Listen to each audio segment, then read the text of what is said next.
بسم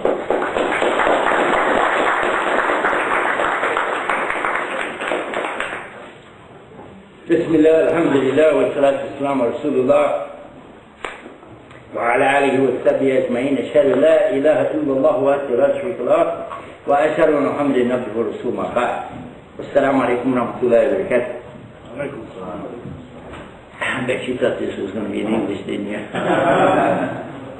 Alhamdulillah. Do we have anybody here who speaks English?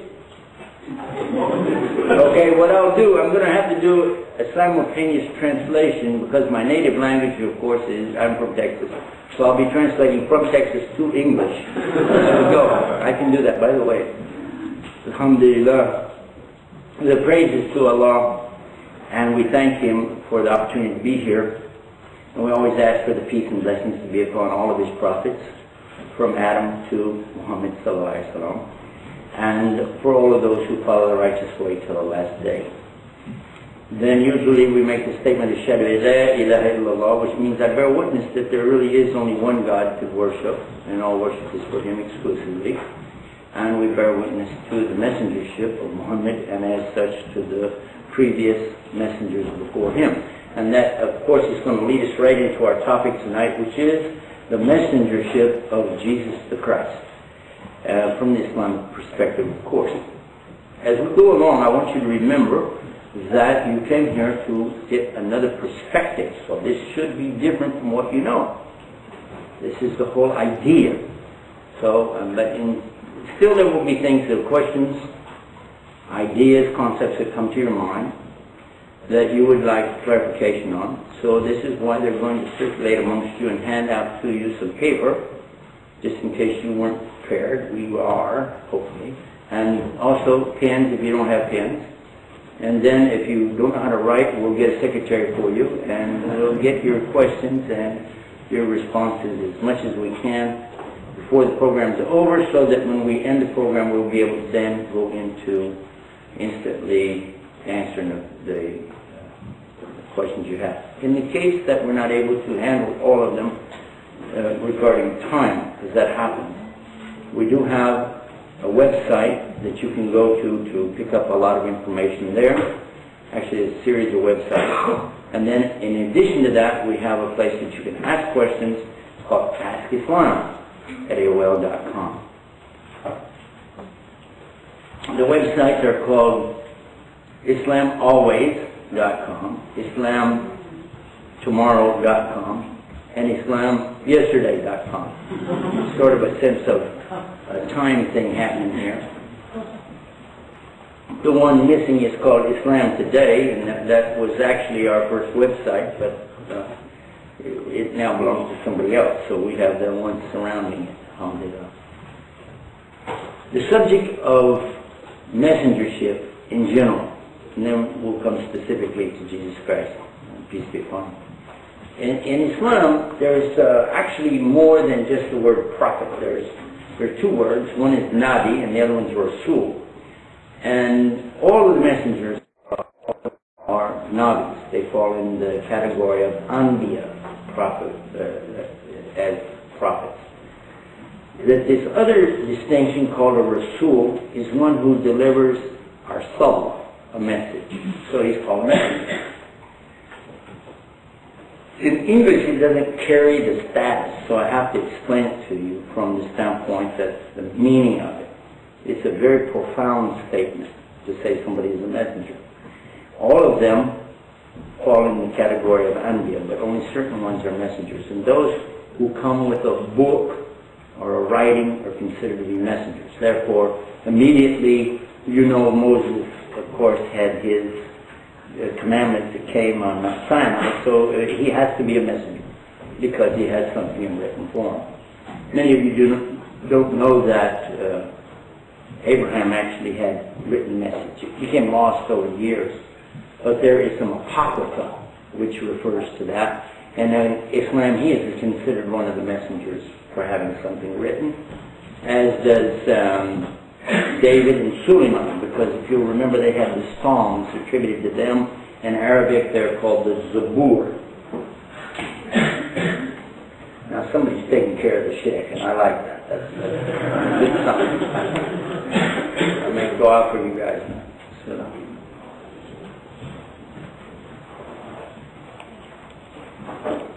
Some of what I'm going to tell you is known to you already. Some of it I'm going to talk to you about is going to be known to the Muslims.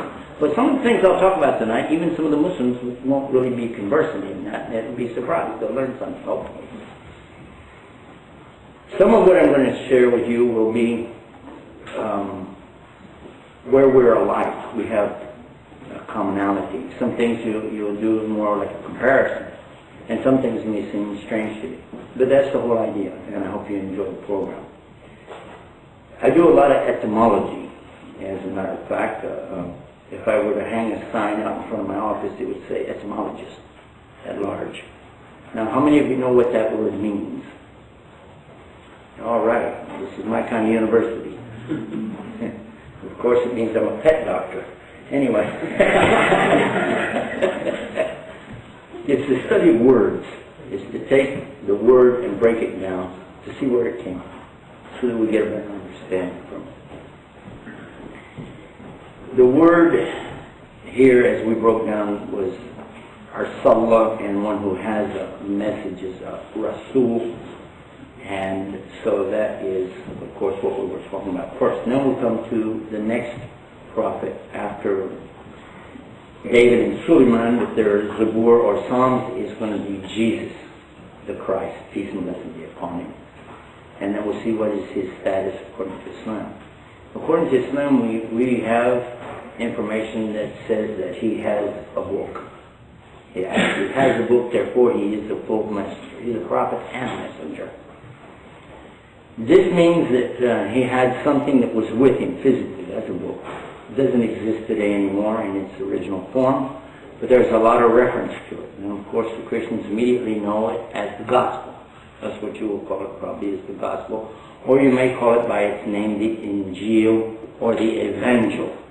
If you know it in the English version, it's called Evangel. And in Arabic, Injil. Now, do we have any Arab Christians with us tonight? Anybody here is a Christian Arab? How about this? Anybody know any Arab Christians? Okay. They have a Bible in their language. It's called Kitab al-Muqaddas. Muqaddas or Muqaddas means holy. The holy Kitab or book. And you say holy book. And in Arabic, just like you say holy Bible. Bible is from Koine Greek and it means from Biblios. It means book. It's simple as that. The word Bible doesn't appear in the Bible. It doesn't appear there. But it appears in the Quran many times. In fact, people who follow the Bible or book are called Kitab, people of the book. And the word Kitab in Arabic means book. So Jesus, peace be upon him, is sent with a Kitab or a book. He's therefore a full prophet and a full messenger of God to a Muslim.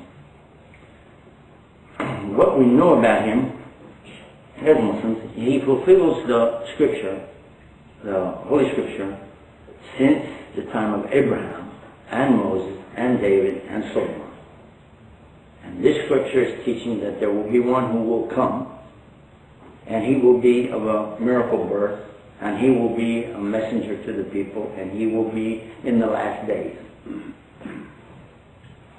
Now, pay close attention to this, because you'll find that this exactly fits Jesus the Christ, peace be upon him. First of all, he already came, but he's gone, right? But the Muslims believe he's going to come back. They have no doubt about this. Muslims believe Jesus the Christ will return in the last days.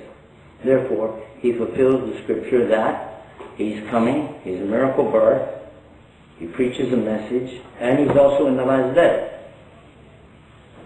Yet Muhammad, peace be upon him, still fits in there as a prophet and a messenger, because he did what? He testified to the messenger before him, and all of them before, and he also mentioned that Jesus would be back.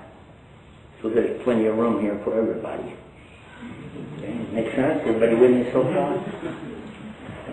The problem that the Jewish have with Jesus, okay, is that they don't want to accept a number of things. First of all, they don't want to accept that he is the miracle birth. They don't want to accept that the Immaculate Conception. They don't want to accept that he is the prophet. They don't want to accept that he is the Christ or the Messiah. And they don't want to accept that, that he did miracles, nor do they want to accept that he's going to come back in the last day. They're only looking for the Messiah to come in the last day, period. That's it. They don't believe that the Advent is taking place yet. For the Muslim, they say, no, he did come. He had a miracle birth. He was born to Mary.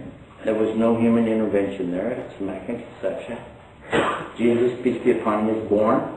And one of the first miracles is that he actually spoke as a newborn baby and defended his mother against the charges that they brought against her for having an affair or something, and he, instead of her defending herself, the baby spoke and startled the people very much. I mean, a little baby speaking would shock anybody. But that is what we learn from the Quran, that he spoke and defended his mother. So this is the first miracle, but certainly not the last. People being cured of diseases, skin diseases, etc. People who were lame, crippled, and so on, being able to walk again. People who were born blind, and now they can see. Not restoring sight, which is certainly a miracle in itself. Somebody's blind to see again. But how about somebody that never saw before and now they can see? That would be amazing. And then and we're talking about curing people, how about curing people of death? And he brought somebody back to life who had actually been dead. None of these things are normal. These are not things that you could just say, well, yeah, it's just a lucky guess, or, no, it's something big. So here is the Jesus of the Quran who does all of these things.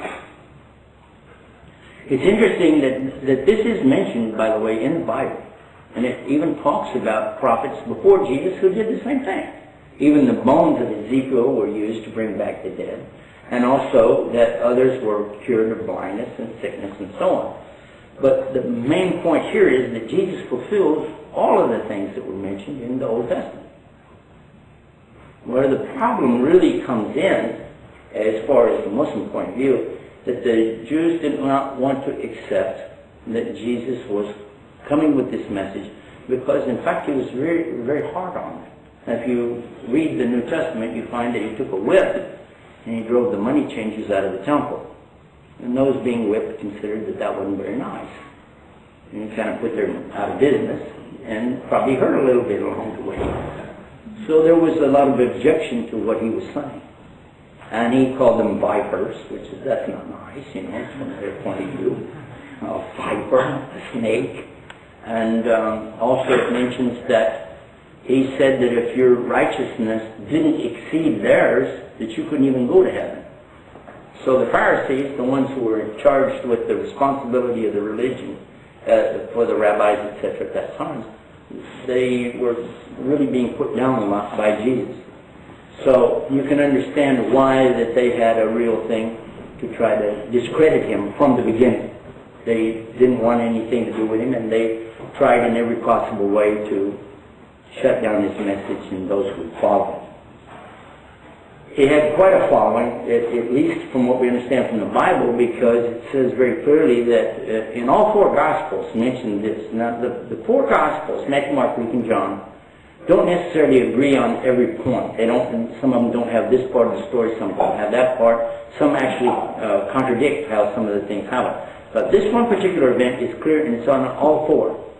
All four Gospels talk about what we call Palm Sunday.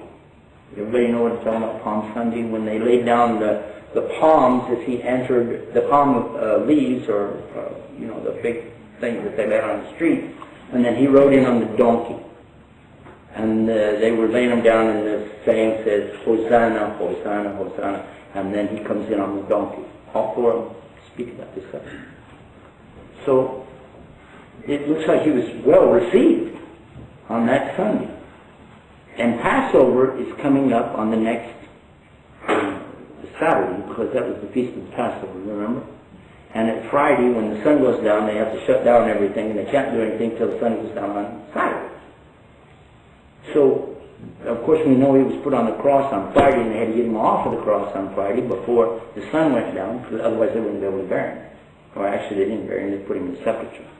But the point here is, what happened Sunday? I mean, everybody's going for it, but what happened by Wednesday night or Thursday night, and, you know, when everything fell apart? Have you ever wondered about that? How could everybody be for you on Sunday, and by Thursday they're ready to hang you? What happened? And that's a good question. You can look to some of the Apocrypha, and you can look to some of the recent archaeological finds of some of the texts and try to discover, as I have spent a lot of time with that. And we'll be very candid in telling you that I don't think I found anything out that anybody didn't find before me or after. You can go to Barnes & Noble and buy the books and probably find a better dissertation on the subject than I came up with anyway. But the point was that they all agreed that there's a lot more out there than what we really have today in the King James Version of the Bible. So that means that I need to speak about the book a little bit, the Bible, as you know it today in English, just to give clarification. The English language didn't exist until the Saxons invaded the Anglican and the England, and when they went in, the Normans invaded the Saxons. We'll go get the story straight. That was in 1066 AD. And after that came what we call the English language. What we're speaking today is a derivative of 950 years of daily changing a language. Prior to 950 years ago, it didn't exist. So that means that none of the revelations that we're speaking about today were actually in the English language. So it would be impossible. That there isn't any way that it could be in the English language. So therefore, anything you read in English is a translation of something. You have to understand that. And the oldest manuscripts that we have from the Jewish text, and we're talking now about the Old Testament, are actually, extant today, are not as old as some of the texts that we have. We have a lot more stuff available, believe it or not, from the New Testament than we do the Old Testament. Did you know that? There's just a whole lot more out there since 2,000 years ago than there is before 2,000 years ago, with the exception of the Dead Sea Scrolls, and there's a huge question mark on them because there was a big effort to try to make sure everybody would accept these scrolls as being older than 2,000 years ago. Because if they're newer than 2,000 years ago, they got a serious problem. Because nowhere in there did they refer to Jesus and the miracles of the ascension or of the cross or anything else. So it means they have to predate that, otherwise you've got a problem with your particular denomination, what you're trying to preach, because it won't be there. Now, do we have any Bible students here? Anybody who's been through seminary school or know anything about it? Even first semester? Anybody? Okay. Everybody heard, you know the Gospels, right? Okay, the first three are called synoptic. And then the Johann Gospel stands alone. After that follows, I think something between 12 or 16, depending on who you think wrote them, books are attributed actually to Paul.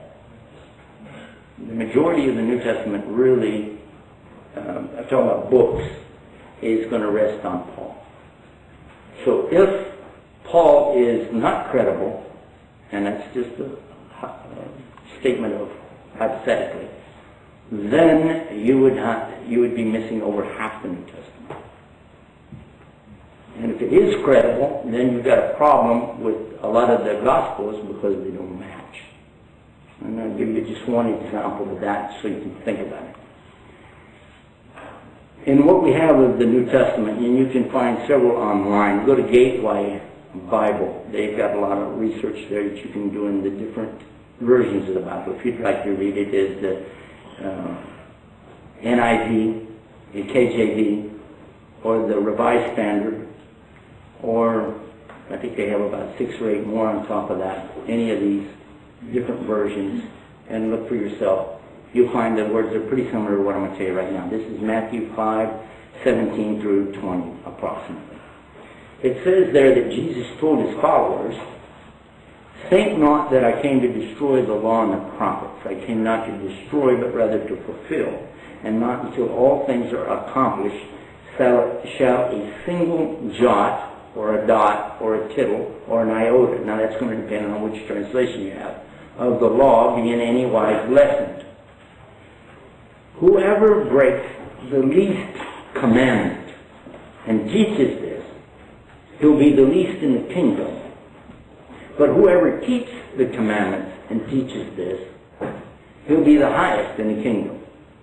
And unless your righteousness exceeds that of the Pharisees, you will not enter paradise." How many of you are familiar with that passage? Anybody? Did I get pretty close? I tried.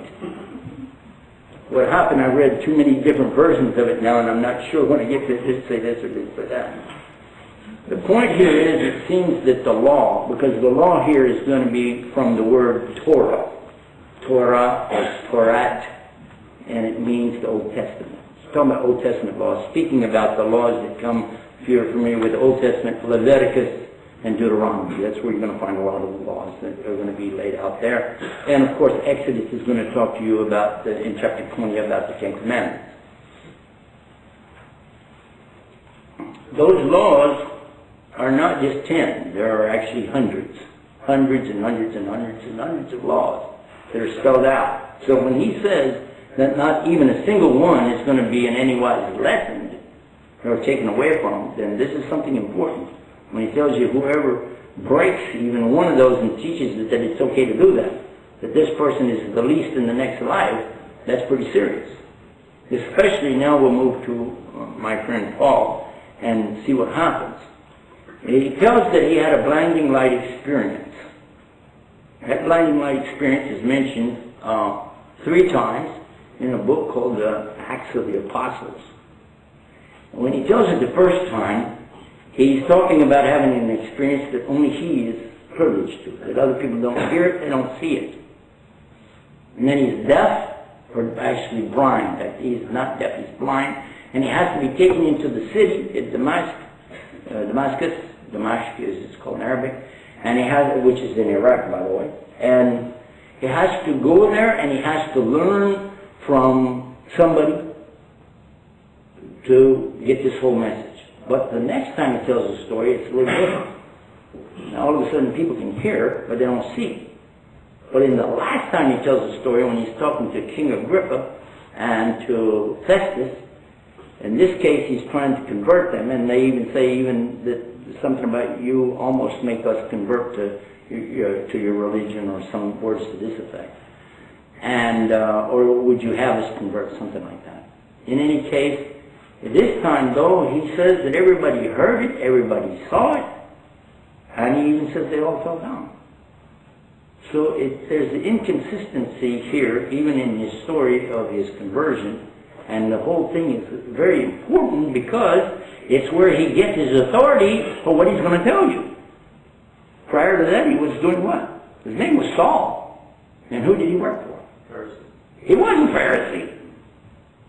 He was exactly what the verse that I mentioned to you is talking about. And now I'm taking some, you may wonder where am I getting all this stuff from, right? I'm actually taking it from Hayam Maccabee's work. So, you know, if you've ever read any of his stuff, he talks about the myth of the God incarnate and some things like this. It's a very interesting work. But what we find is that Paul actually did break commandments and teach people that it was okay. And that's why you hear a lot of people today will say that, you know, if you said, well, it's forbidden to eat pork. It's clearly a forbidden thing to eat pork. It says it in the Old Testament. How can you be a follower of the Old Testament and you eat pork? Well, the answer comes that, well, that's the Old Testament. This is the New Testament. And I've even heard some people say it cancels the Old Testament. If it does, then you don't even need it anymore. Just throw it away. But without the Old Testament, then you don't have the credentials for Jesus. So you do have to keep it attached. So it becomes a bit of a paradox. How are you going to deal with this subject? Well, in any case, we're going to come back to our main subject here after I just give you one more example.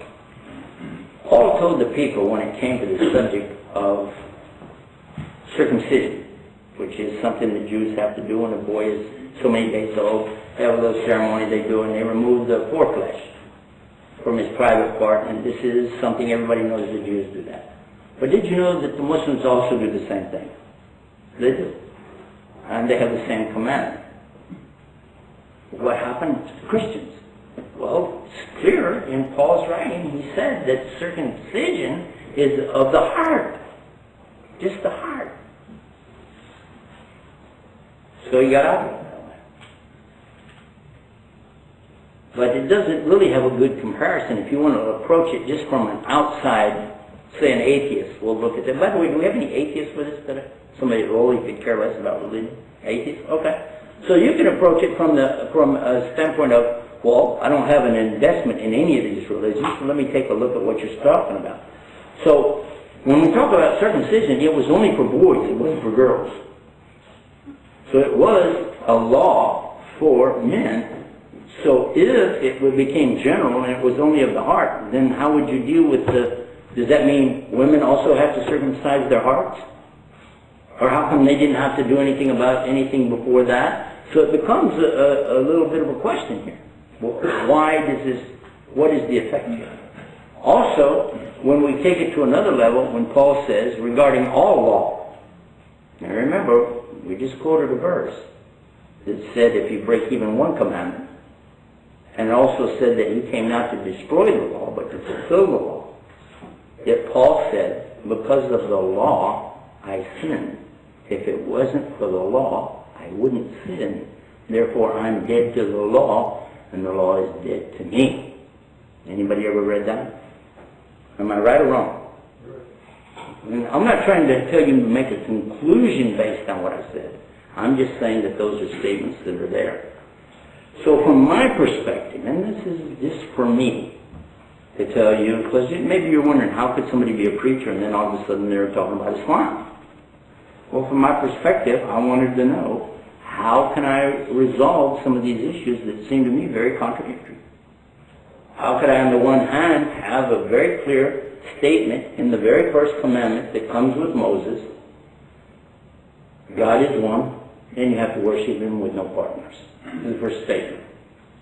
And if you doubt what I said, look in Deuteronomy chapter 5.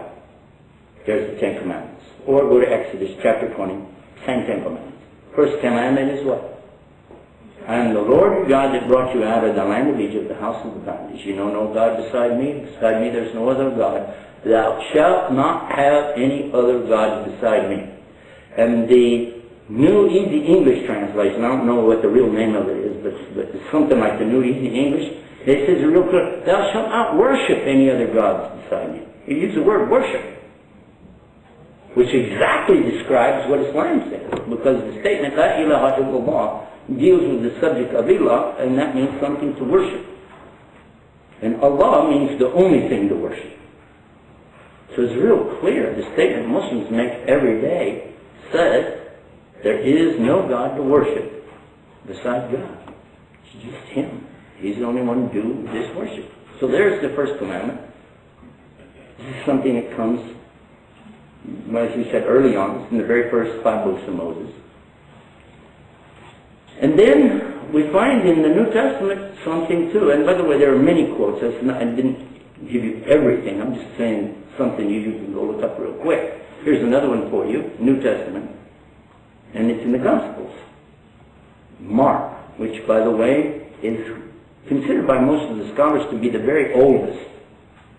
And if there's such a thing, based on the most reliable of the extant manuscripts, Mark. Okay? In Mark chapter 12, verse 29, Jesus had been asked about what is the greatest commandment, and he was being asked by one of the Pharisees, or somebody from the synagogue. And he says to them, to know, O Israel, that the Lord thy God is one God, and that you have to worship him with all your heart, and all your mind and all your soul. And he says, I give you a second commandment like it, that you have to love your brother as yourself. Everybody familiar with that? Anybody ever heard it? Something like this? I got pretty close.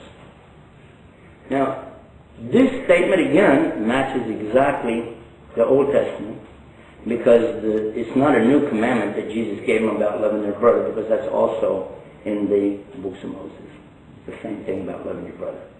The Jews take that, by the way, to mean only somebody of Jewish blood falls in that category. That's why it's forbidden, by the way, for them to deal in interest with each other. With each other. But it's not forbidden for them to deal in interest with non-Jews. Muslims are forbidden to deal in interest, period, regardless. There isn't any kind of an exclusion there that you can sneak around the corner. Just so that you can make a comparison, so that you can see and sum it up now, Jesus to us as Muslims is the fulfillment of the Scripture. He is miracle birth. He had no father. He was a prophet and a messenger, which there is a distinction to us. He had a book. He is with God. He was raised up by God. He's with God now. And he will come back, just as he left, alive, at the same age that he was when he left. And he will lead the true believers to victory over disbelief and over evil in this world. This is the belief of the Muslim. Mentioned in the Quran, except for the last part which I mentioned about his return. This is implied by one of the statements in the Quran, but it doesn't say it in clear text. Where we have the clear text is from the prophecies of Muhammad, peace be upon him, stating unequivocally that Jesus will return. Many of his teachings he talked about it, even mentioned where he would come back in Syria, where he would land, and what was going to happen on that particular day, and some of the other events that will be taking place at that time. Historical events that some have already just recently taken place. So for the Muslims, we're looking for Jesus at any moment. Any moment. Some of the Christians also have an idea that that's real close. So this explains why the Muslim Student Association here felt that this was a very appropriate topic for us to bring up and share with our Christian brothers and sisters, so that you can know that we're feeling some of the same things you're feeling, sensing some of the same things that you're sensing, and we're all looking in the same direction. It's interesting to note that the Jews also are expecting their Messiah just about the same time, some similar time. Although they're going to reject the fact that he's already been here, they still are looking for him to come and bail everybody out of the problems we have now. So this gives you a little bit of background, and I think certainly opens up now the floor to some good discussion. So I hope that you had time now to fill out the paper. I see they've been circulating that around. If you haven't done it already, go ahead and start filling those out. And while you do that, I'll bring this part to a conclusion. Conclusion being that for someone who is really searching for the message of Jesus and then looks to Islam, they can find a lot of evidence, strong evidence, to confirm a lot of what's in the Bible. In fact, what I found myself after spending 2 years of putting the Bible on one side and the Quran on the other, I found eventually that there was no contradiction anymore in the Bible between the Bible and the Quran, as long as the Bible didn't contradict itself. I found it to be very totally compatible and in sync with the teachings of Islam and the Quran, except in cases where it absolutely contradicted itself. And if you said, oh, there's no such thing, now I'll mention it and then you can straighten me out if I'm wrong. I'm going to quote to you from a holy book without mentioning the name of it. And some of you will right away recognize this. It says, in the translation, the meaning of it, it says that God doesn't have genealogy. God is not a man. And then it says, and God is not the son of man. Anybody know what book I'm talking about? Anybody? God is not a man. God is not the son of man. Anybody know? Hello? We don't have any Muslims here? Hello? Only one Muslim here. 2? 3? Not married men terrorists come out tonight. I mean, Muslims come out. Sorry.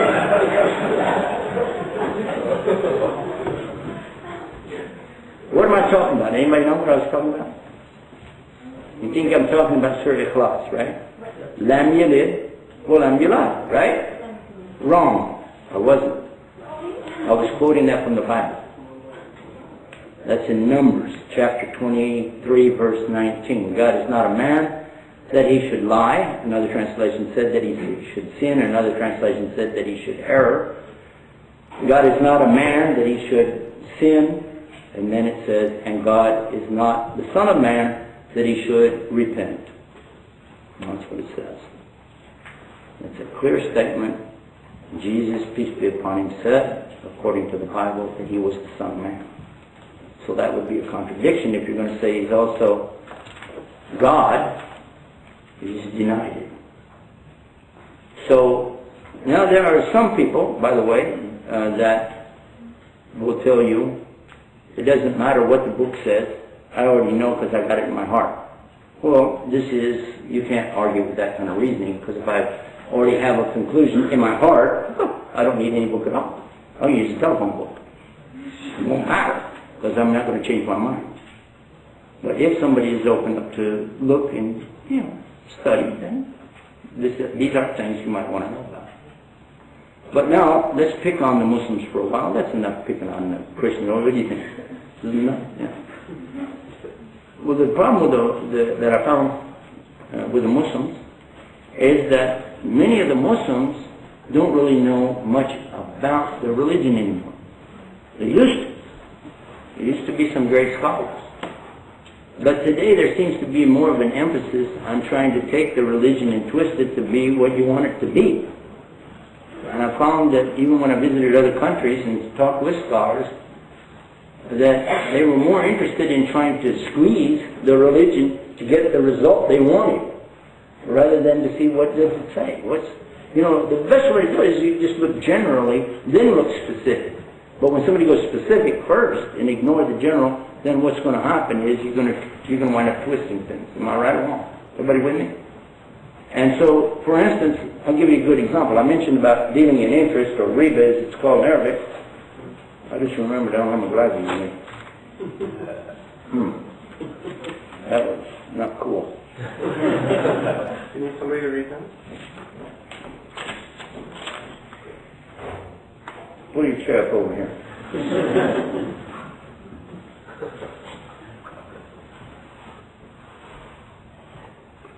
Read that one to me. You said that Islam believes Jesus had no father. Does it believe that the father of Jesus was God, or no? I just wasn't clear on that point. Okay, this is a good question. It's asking that I said Jesus had no father. Does that mean God is his father? Okay, let me be real clear. He has no father. That means he doesn't have a father. That means there's no father. No dad. No pop. No paternal relative. How are we doing? So he's not the Son of God? He's not anybody's son except Mary. Mary is his mother. He's called in the Quran Isa, which means Jesus. Ibn, which means the son of Maryam. Jesus, the son of Mary. There's no Joseph. We don't even have a Joseph. Can't even kind of look over at Joseph and go, How many of you ever read Matthew, first chapter? Anybody ever read it? First chapter. All right, you sure? Test. Ready? What's the first words? It's a fair question. And I doubt that anybody's going to tell me. You know why? Because it's boring. This is the genealogy of Jesus the Christ. That's what it says. Genealogy means what? Lineage. Yeah, exactly. It goes through, what, 28 generations? Try 42. Because it says there were 14 generations from it. I'm quoting from the end of it. Right, and then 14 generations. And then 14 more, 14, 14, and 14. You add them all up. 42. Count the names, 43. Oops. That's okay. That's what it says. By the way, Don't go to Luke chapter 3 and read the genealogy over there. Because there's 57 between Jesus and David. Because it's only talking about to David. But it carries it a step further. When you read the one in Luke, it gets really interesting. Because the names don't match. As soon as it says Joseph, the father of Joseph is totally different. And then it goes back with it. And then it comes back together for a while. And it's got the same names. And then it spreads out. And then it comes back together. But when it gets to David, instead of Solomon, it's Nathan the prophet. Now that's a brother to Solomon. So you're going like, wait a minute, what's going on with you guys? I mean, how could... You either came from this guy or you came from his brother. Are you your own grandpa? Or are you the son of your own uncle? Or how does that work? And then from David, the Genesis doesn't do that. Genesis just starts with David and goes to Jesus. But here in Luke, they go all the way back to Adam. David is the son of, Terah? And then back like this, all the way. And then it says Enos is the son of Seth. And Seth is the son of Adam, and Adam is the son of God. That's what it says. Did Adam have a father? Did he have a mother? Why did it say he's the son of God? It's a phrase, isn't it? It's like he's the creation of God. Does that make sense? So, if somebody said we should worship Jesus because he had no father, well, that's interesting. Let's bring that as a subject. What about Eve? Did Eve have a father? She came out of Adam, so we could say yes. But did she have a mother? Whoa! Nope. Wow, I think that's a bigger miracle. I don't know about you, but a man giving birth, to me, is bigger than a woman giving birth. A man with no woman involved is a bigger deal to me than a woman with no man involved. They're both big deals, but still, I'm not going to worship her. Are you? I don't think so. And then what about Adam? He didn't have a mother or a father, but I'm not going to worship him, are you? Yeah. It's very clear why you wouldn't too. Why? You know why? Huh? They made sins. You can't worship somebody that made sins, right? So, that's where Jesus comes in as somebody that can be an object of worship, because he's perfect. He didn't make any sins, right? Even in Islam, we don't have any sins that we're attributing to him. And every prophet in Islam, we know they made mistakes. We don't say they made like sins, but they made mistakes. Even Muhammad, peace be upon him, made mistakes. But we don't attribute any to Jesus. But it's not because we consider him to be God. It's because we consider him to still be alive. And it would be wrong to divulge information about somebody who's still living, wouldn't it? I mean, you wouldn't want people to know what you did, would you? Huh? So God didn't divulge anything. We don't know if he did any sins or didn't do, but God's not going to say, well, he did this, he did that, because then he comes back and then, you know, how's that look? Because one of the things in Islam is that God does cover people's sins if they're sincere in their repentance. He doesn't expose people. So that makes it very interesting. We need everything in writing, by the way. So if you can't write, he can help you. No, I need it in writing. And the reason, two reasons. One, because if we start that, it gets out of hand. Second reason is it won't get picked up by the cameras anyway. So just write it down. And we'll deal with it as quickly as we can. We did that one. Okay, next one. That was a good question, man. You really gave me a chance to dive into that one.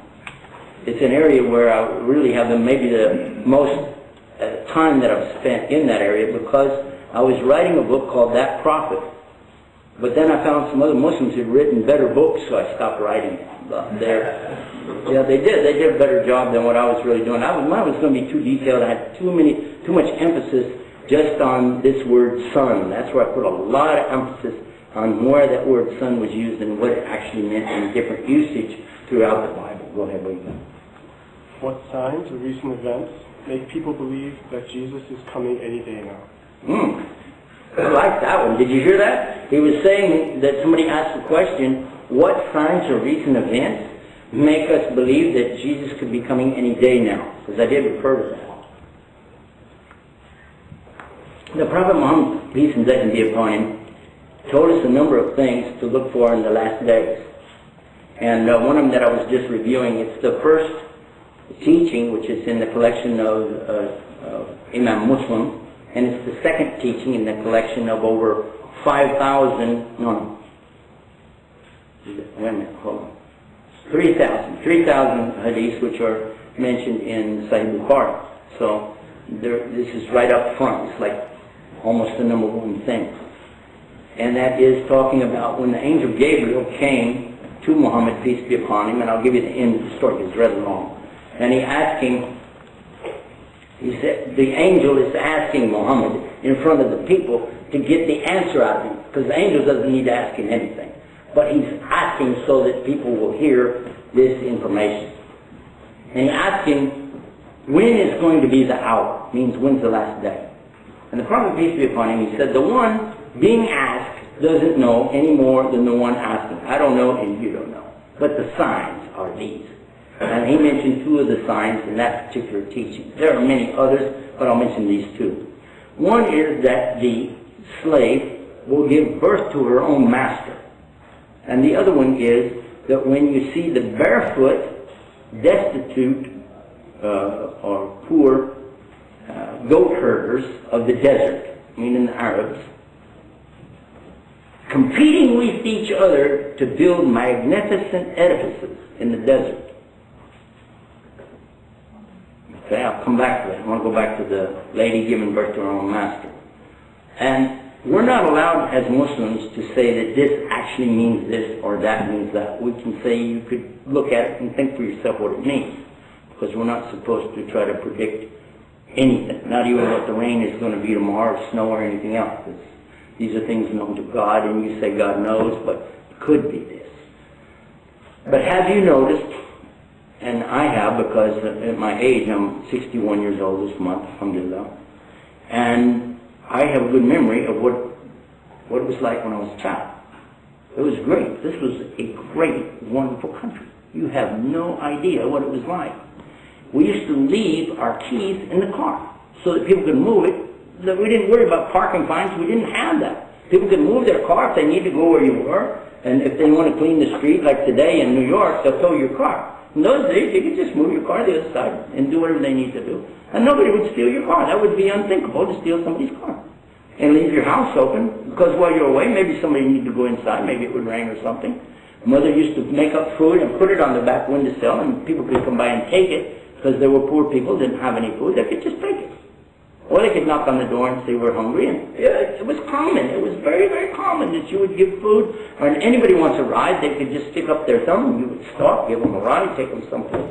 And even if it was out of your way, you would just do that. That was common. That was the decent thing to do. People were very religious. And I mean that not from the sense that they ran around with their Bible trying to convert people, but they actually acted like what the teaching of religion is about. People were kind, courteous, and we were taught real early, if you can't say something nice, don't say anything at all. And this is the teaching in Islam. Man kana yu'minu billahi wal yawmil akhir yaqulu khayr aw yasmut. Let the one who believes in Allah on the last day either say good or shut up. That's Texas translation. But it was a great, wonderful place. It was very strange if anybody cheated somebody. There were cheaters out there, but they were strange. And we used to talk about them like, wow, that's a bad person. And if somebody went to jail, it was like the end of the world. You just forget it. Somebody had a criminal record. And if a girl had an affair with a boy, that was it. Forget that person. She's history. This is terrible. And people would say, the Bible says, why are you doing that? That's one of the commandments. You can't do that. You can go to hell. And today people go, how many girlfriends do you have? How many boyfriends do you have? And even today, how many boyfriends and girlfriends do you have? In San Francisco, anyway.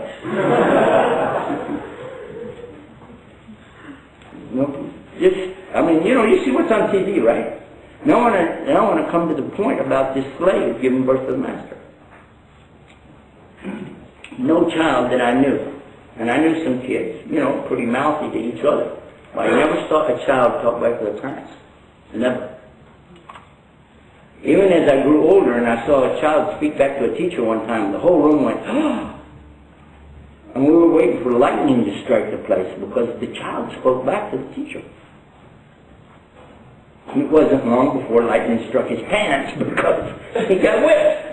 And they used to do that in class, you know. They had, the teachers had a paddle, and it was different sizes, depending on the teacher, how big they had, you know, and just bend you over the desk and whack away, you know.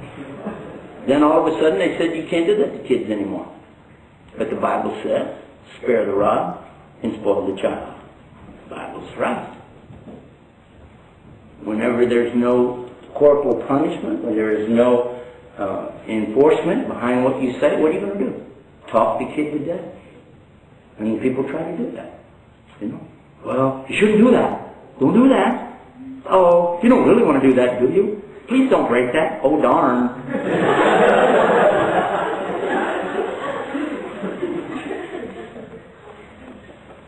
But there's an extreme, too, the other way. You know, and I guess the problem is that people don't realize how Islam provides something nice. Islam, in concept, is two things. It talks about rights. Everybody today talks about rights.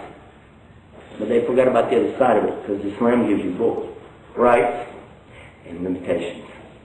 Because there's limits. If I give you the right to do whatever you want to do, I'm going to have to draw a line somewhere, right? Because I have to give him the same right. How can you have all that you want to do, but wait a minute, he needs his rights too. So if you say, well, I just want to go like this, didn't get you that. Okay. So, but you can't go into his space. Is that right? So it's fair. But people forget to mention that side of it. So what happens whenever you take these limits away and allow people to go beyond what they're supposed to do, then you get an imbalance in your society. And today, and I'm not talking about today, I'm talking about 20 years ago actually, I saw it with my own eyes. A woman who had 2 boys, no husband, and she's trying to provide for them. She's working at her job full time. She came home and she had a box of tennis shoes because it was first to school. And the 12-year-old boy opens up the tennis shoes and starts cursing at his mother, telling her something like, you got me Nikes, I told you Adidas, or the vice versa. I think he wanted the Nikes, I can't remember. But I was shocked at the way he treated his mother and told her to put herself back in her car, go back to the place and trade out for the other kind of shoe, and don't ever do it again. Because she got them on sale, she was trying to save some money, and he was just basically telling her, I'm not going to school like that. And she did it. She got in the car, went back, got the other shoes, and brought them back. And apologized to him. What do you call that? Does that sound like a slave giving birth to their own master? I don't know.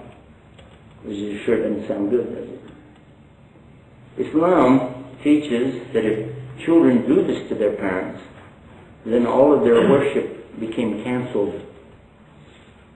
You can fast until you drop dead.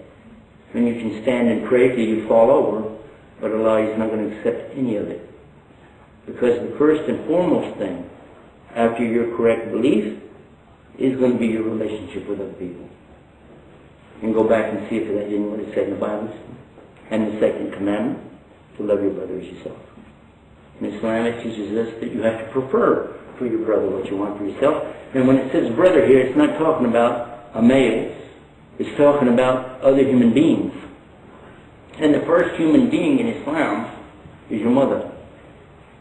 Because the Prophet, peace be upon him, was asked, after my duty to Almighty God and the commandments that come from the Prophet, meaning the Prophet Muhammad, peace be upon him, who is first to have rights on me? He said, your mother. He said, and then who? He said, your mother. He said, and then who? He said, your mother, and then your father. This is a very famous hadith, especially amongst the women in Islam. Am I right or wrong? Any Muslims know that one? Yeah? Is it true? And is that the way Muslims are supposed to act? Or are we supposed to give this high respect to the mother? And when our parents become old as Muslims, we have to care for them. We can't put them in an old folks home. We can't do that.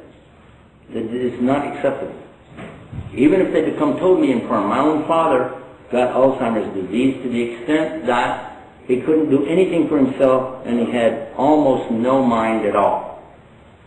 And the people that would come to the house, because the state sends somebody out every so many days, and they don't charge us for that. And we appreciated it. We liked it because they would come out and tell us tips and things that care for him. But they would think, why don't you just put him in, put him away? You can't help him.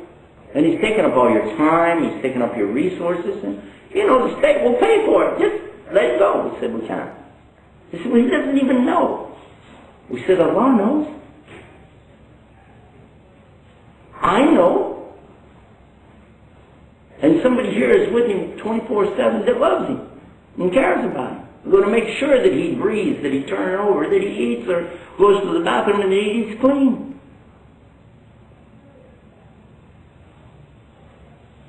And when he died right there with my daughter right there beside him. And she heard his last breath. So there's no way that we have to have a second thought about if I would have been there this, or if I could have done so and so, or no. This is how it should be. So when you see the children treating their parents like this is the slave for me, telling the parent what to do, just remember that. Now the second part of it. I just got back from Saudi Arabia, by the way, last week. You can't believe the number of buildings and the beauty, the majesty of some of these buildings. The architecture is out of this world. And the height of these buildings would scare you. In a desert, I'm from Texas, where land used to be pretty cheap, okay? So we have what we call ranch-style houses. You build out. You never build up. Why? Because it costs more money to build up. The only time you go up is when real estate's expensive, right? Deserts means land is cheap, right? Yeah. So why are these guys building 30-story buildings, 40-story buildings, 60-story buildings, 100-story buildings in the desert? And I asked them, a couple years ago when I was over there, I asked, this huge building going up right across from another huge building. I said, why are you doing it? He said, well, it's an office building. I said, but there's an office building right across the street and it's empty. Nobody even wants to use it. Why are you doing it? He said, so it'll be taller. And they call it after their family, like this is named after my dad, and I want it to be higher than his, named after his dad. But that's not all. It says about them being magnificent. I visited in one house, and they told us, when you get ready to pray, we always wash up. And they have a little room right off the main area so that you can go in there and wash up to do that. We went in there, and it had you know what an island kitchen is, right? Well, this has an island sinks that are around in a circle. That island, right? And they were beautiful. It was so ornate, you didn't want to turn the water on and mess it up. It was so beautiful. It had flowers and stuff coming out of there and this real ornate thing. And I looked at it and I said, that doesn't look like brass. He said, that looks like gold. I said, it is gold. Gold sinks. Now, I didn't use the restroom there, but I heard one of the others come out and he said, the toilet was made out of gold.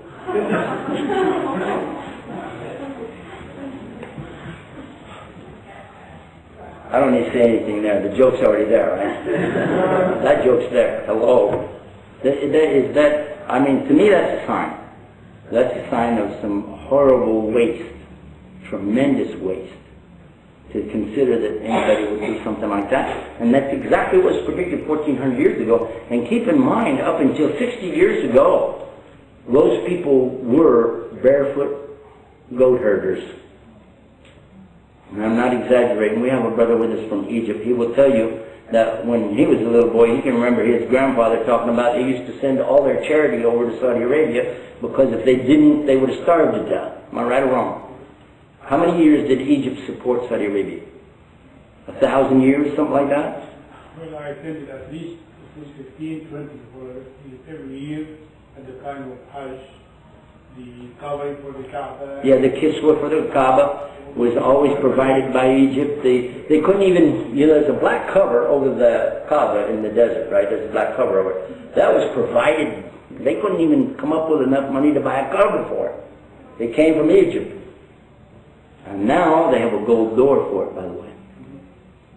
So how could somebody have predicted by accident that there would be such wealth, opulence there that people could do things like that? So this is one of the areas of the sign. Some of the other ones, I'll go quickly through these. He told us that when the signs come, it will be like when you break a string of pearls, how quickly they run off. Have you ever broken any beads? Try to stop the things from running off. You can't. They're just going to be gone that quick. And one of the things he told us, that in the last days you would see that evil would be prevalent everywhere. So evil, and especially for Russia, which is, how can I say this? Adultery, illegal sex would be so common that everybody's involved in this. This is common. And we're seeing that today. There's no big deal. Turn on Jerry Springer, you feel like an idiot if you don't do something weird. Is that right? It's so common. If somebody says they're a virgin, they would look at them like, whoa, wow. Paul Ripley's Believe It or Not.